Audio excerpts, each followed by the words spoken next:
Hurricane season starts in just 28 days. How neighbors in our coastal communities are getting ready despite the pandemic. Franklin County beaches are open today for the first time since the COVID-19 closures. This is a live look from the Blue Parrots beach camera on St. George Island. There are a few people out here taking in the sunshine, but county officials are looking ahead to another potential complication from the virus. ABC 27's Cara Bailey shares details on the first steps they're taking towards preparing for hurricane season in the middle of a pandemic.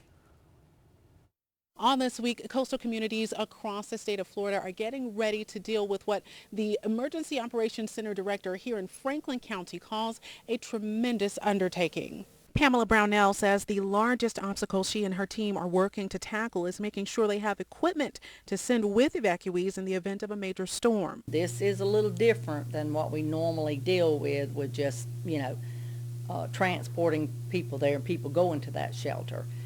They will be handling that, but we just want to make sure that we have enough PPE equipment to help support their shelter. And she says after Hurricane Michael, EOC staff will now evacuate once a storm hits Category 3 and encourages those in her care to do the same, in addition to taking precautions for COVID-19. If you're called to evacuate, please wear your mask. Again, that is to protect yourself and to protect others.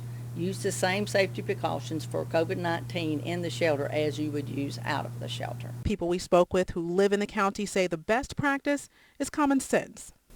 I'm not too concerned about it right now. I think the pandemic's kind of winding down, or maybe isn't as bad as they thought it was going to be.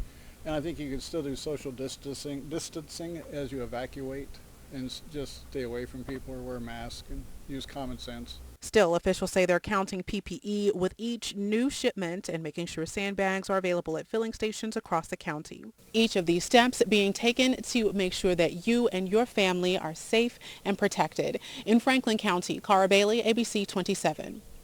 And Franklin County plans to have sandbag locations available in East Point, Alligator Point, Apalachicola, Carabel, and St. George Island. And it's Hurricane Preparedness Week. Each day has a theme this week. Today, you should be coming up with that evacuation plan. Find out if you live in an evacuation zone and come up with a travel plan if you're asked to leave. A travel plan could include driving to a family member or friend's house who isn't in an evacuation zone, and make sure your pets are in your evacuation plan too.